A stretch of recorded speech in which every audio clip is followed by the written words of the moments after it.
Boa noite a todos. Temos uma convidada especial, chama Patrícia Campos. Ela é corretora de imóveis na Flórida.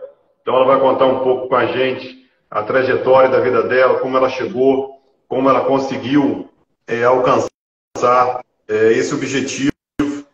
E a pauta de hoje, ela vai falar sobre a importância de investimento na Flórida. Então seja muito bem-vinda, Patrícia, e gostaria que você se apresentasse, da onde que você veio, por que que você foi para os Estados Unidos. Então, esse tempo é seu, pode ficar à vontade. Boa noite, obrigada pelo convite, por estar participando das suas séries de lives aí, de poder contar um pouquinho do meu trabalho, da minha trajetória. É um prazer estar aqui com você e fortalecendo nossa parceria. Bom, eu nasci em Santos e com 18 anos eu fui para São Paulo para estudar e comecei a trabalhar lá, caí no mundo de trabalho e fiquei por lá mesmo, né? Eu trabalhava na área financeira, no mundo ligado a cartão de crédito, rede adquirente. Trabalhei nisso minha vida toda e aquele trabalho de vida, aquela vida corporativa, né? Das 8 da manhã às 10 da noite, trabalhando direto no cidade grande, muito trânsito, muita, muitas turbulências, muita coisa, sempre correndo. E em 2015 a gente resolvi que queria mudar de vida, né? Ter um pouco mais de qualidade de vida e tentar isso aqui nos Estados Unidos. Eu tenho família aqui, né? Então a gente resolveu vir para cá para basicamente uma qualidade de vida melhor. E eu saí lá de uma cidade grande e vim para cá, para Port Orange. É uma cidade que fica a 50 minutos de Orlando. É uma cidade pequena. Eu brinco que eu moro no interior na praia, sabe? 6 milhas tá a praia e do outro lado tem fazenda com vaquinha, com cavalo. Legal. É uma outra vida. E era isso que a gente estava procurando mesmo. Queria uma vida que eu pudesse aproveitar a vida, né? Que eu pudesse trabalhar e também poder fazer as coisas que a gente gosta. Então, desde 2015 a gente está aqui. E aí, assim, quando chegou, foi aquela fase de adaptação. Aí eu falei, bom, agora, depois de já tudo assentado, assim, agora vou voltar a trabalhar. Mas eu não quero voltar para o mundo corporativo, né? Então, o que eu gostei de fazer nesses 2 anos que eu cheguei aqui, assim, eu fui procurar casa para mim, eu visitava um monte de casa, né? Então eu falei, acho que eu gosto disso, né? De ver casa, de conhecer gente, conhecer vizinhanças novas, lugares novos, entender o que aquela região tem, o que aquela região não tem, o que pode te oferecer, como funciona ali, né? Então, fazer essas coisas de pesquisa de mercado. E aí foi assim que eu vim parar no mundo de realtor, né? No mundo imobiliário. Foi até por conta da minha necessidade que eu tive e foi uma coisa boa que aconteceu, foi um processo legal que eu vivi. Eu falei, vou trabalhar com isso. Então, assim, a gente tem que estudar, fazer teste, ter licença específica para isso, assim como no Brasil também, né? Mas foi isso, foi assim que eu comecei foi dessa forma que eu vim parar aqui no mundo imobiliário. Interessante, interessante. E assim, uma coisa que é mais interessante também, que é muito interessante, o brasileiro que vem para os Estados Unidos ou vem para a Flórida, ele não conhece aonde eu moro. Ele conhece Orlando, conhece Miami. Pode até já ter ouvido falar de Daytona, né? Que eu estou aqui do lado de Daytona. Mas não é um lugar que o brasileiro procura. São poucos, mas que querem vir especificamente para cá. Mas no meu caso, o que eu queria, né, para os meus objetivos, era isso. Eu queria uma cidade tranquila que eu pudesse estar perto de uma metrópole como Orlando, né? Ter a facilidade da vida de Orlando, mas não no meio da vida de Orlando. Bacana. Né? Então, foi assim que eu vim parar aqui. Muito bacana. Eu não tinha ideia. Né? Eu te conheço há bastante tempo, mas não sabia dessa trajetória da sua vida. Muito bacana. Patrícia, então vamos lá. Vamos entender um pouco sobre esse mercado imobiliário na Flórida. Fala um pouco para mim sobre esse aquecimento, essa procura de imóveis e por que essa importância de investir na Flórida. Fala um pouco sobre esse assunto aí, já que você está no mercado há bastante tempo e vive isso no dia a dia. Então, falando um pouquinho, assim, contextualizando um pouquinho, né? Uhum. Em 2020, 2021, o mercado estava muito, muito aquecido para quem era vendedor, né? Para quem tinha imóvel e queria vender o seu imóvel. Então, por conta da pandemia, por conta de muita gente ter que ficar em casa, a gente pode dizer que nesses últimos 2, 3 anos houve um aumento no valor dos preços de imóveis de 30% a 40%. E não tinha imóvel disponível para compra. Então, assim, aparecia um imóvel, você tinha múltiplas ofertas. Era como se fosse um leilão, né? Entrava uma casa no mercado hoje, amanhã já tinham 5 propostas na tua mesa brigando por preço. As pessoas estavam pagando a mais do valor da casa até para conseguir o imóvel.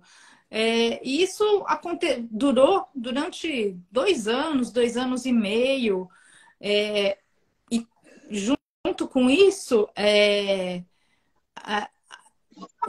o mercado ficou muito, muito aquecido, né? Foi um mercado que nunca se viveu antes. Dessa procura intensa, um inventário baixo de imóveis, a disponibilidade baixa de imóveis. Então, era uma luta, assim, era uma disputa cada imóvel novo que entrava no mercado, né? Mas, no meio do ano passado, o cenário começou a mudar um pouco. Um pouco não, eu vou dizer que foi bastante o cenário que mudou. Os juros começaram a aumentar, né, durante o ano passado. Os juros para o financiamento também passaram de 1,99, 2,5% para quase 6%. Para o americano, isso é um número alto, né? Hoje está por volta dos 7%. Desculpa. E com isso, as pessoas começaram a parar para pensar um pouco mais antes de sair comprando, né? Então, o mercado deu uma desacelerada nessa questão de preço. Você vê uma redução do preço dos imóveis pequena, assim, não muito grande, mas um pouco mais sensata, né? E não é todo mundo que quer entrar num financiamento com juros altos. Né? Muita gente agora começa a pensar um pouco mais antes de fazer esse tipo de investimento. Então, hoje, o mercado está mais tranquilo em relação às vendas. Você tem muita oportunidade, não tem mais aquela loucura de gente querendo comprar casas a qualquer custo, a qualquer preço. Então, as pessoas começam a pesar melhor, a balancear melhor as suas necessidades. Ainda mais se você já tem hoje um empréstimo a 2,5, a 3,75, que seja, você vai pensar um pouco mais antes de mudar para uma casa nova e entrar num mortgage ou num financiamento a 7, 7,5. Então, desculpa.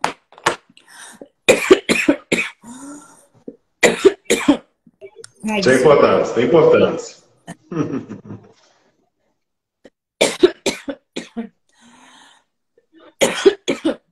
Mas, como meu broker fala, o mercado está sempre bom. Eu acompanho. Né? Só depende do que Verdade. Eu acompanho suas postagens, né? E realmente todo dia aparece um imóvel diferente, né? E a procura está sendo muito grande, realmente. Mas, obrigado pela sua explicação. Me fala um pouco, então, sobre esse investimento. Por que, no seu ponto de vista, que o brasileiro ou um português pode investir em imóveis? Fala para mim, é pela facilidade bancária, é pelos juros baixos? Fala um pouco sobre isso aí. Por que investir na Flórida? Então, a gente tem um cenário que é interessante na Flórida, né?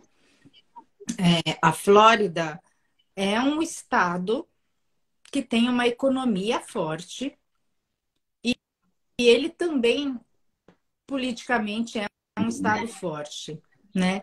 Então, assim, é um lugar onde, se você quiser investir, é um lugar apropriado e seguro do seu investimento, né? A gente tem, não só aqui em Orlando, mas na Flórida como um todo, um turismo muito intenso, investimento de novas empresas vindo de outros estados para cá, por conta dessa estabilidade da Flórida, né? Dessa solidez da Flórida. Então, a Flórida não é só turismo, mas, claro, tem muito turismo, e não é só turismo de brasileiro, é turismo do mundo, né? Então, assim, esse turismo, essas empresas investindo aqui, a gente tem muita oportunidade, muita oferta de trabalho, e a gente assim, consegue viver num mundo estável. Junto com todo o contexto dos Estados Unidos, que apesar de toda a inflação que está acontecendo, é um país estável. Isso é verdade. Né? Patrícia, muito boa explicação. Me tira uma dúvida aqui, referente à compra do imóvel. O que um brasileiro e um português precisa para comprar um imóvel na Flórida? Quais são os documentos? O que ele tem que dar de entrada? Até quando ele pode comprar? 30 anos ou 25 anos? Fala um pouco sobre esse processo de compra de um apartamento ou de uma casa aí de 2 quartos. Fala para mim. Isso é uma pergunta interessante. Sabe o que você precisa ter para poder comprar? Vontade de comprar. Muito bom. Você tem a capacidade financeira e a vontade. É muito. O processo é simples. Não tenho. É lógico, se você quer vir ver o imóvel que você está investindo, você precisa de um passaporte, do visto, né? Mas, assim, existem muitos casos que o dono nunca nem vê a casa ou o imóvel. E ele nem tem visto para vir para os Estados Unidos. Não precisa disso. Ele contrata um corretor que vai resolver a vida para ele, entendeu? Então, por isso que eu brinco. O que precisa ter? Vontade e capacidade financeira. Pronto. Muito bacana. Se você quer investir aqui, se você tem a capacidade financeira, pronto, está resolvido. Mas é lógico, a gente, um brasileiro que quer vir para cá, normalmente ele quer uma casa de férias, que depois ele possa alugar enquanto ele não está aqui, ou até uma casa de férias só para a família dele. Você precisa ter o visto, ter o passaporte, abrir uma conta aqui, que é importante, né? Até para pagar as despesas e tudo mais. E com isso, você já abriu a porta, né? Você já sabe o que você já sabe por onde entrar aqui. E o que você precisa? Ter um corretor do seu lado que te ajude a procurar o que você quer, né? No local que você quer, que atenda os seus requisitos, as suas necessidades, como investidor, como turista, como alguém que quer mudar para os Estados Unidos, para te dar todo esse suporte. Então, essas são as coisas principais. Aí você me perguntou aí sobre financiamento, como é que ele pode comprar, quanto tem que estar de entrada.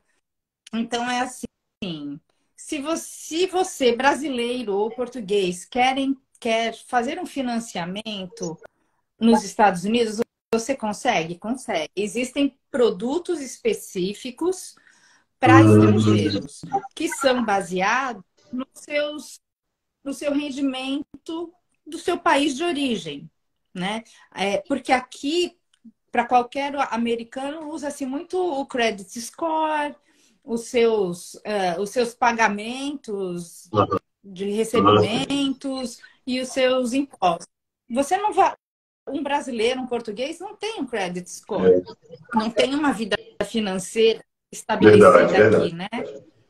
Então, a gente tem agentes específicos que trabalham com financiamento para estrangeiros e vão usar as informações financeiras da vida da pessoa do seu país de origem. Normalmente, esses financiamentos, você precisa dar de 25% a 30% de entrada e você pode financiar por 30 anos. E uma coisa que assim, muito legal a gente falar, hoje os juros estão rodando em torno, para o estrangeiro, em torno dos 7,5%, 8%, que é um juros alto, né? Mas você pode refinanciar fazer esse seu empréstimo quando os juros diminuírem. Que bom! Entende? Então, se daqui a 2 anos os juros estiver a 4%, você faz um refinanciamento do seu financiamento. Entendi, Patrícia. Muito interessante, eu não sabia. Isso é uma coisa muito usada pelos americanos, inclusive. Não tem nada de ilegal, ou é a oportunidade de mercado. Entendi.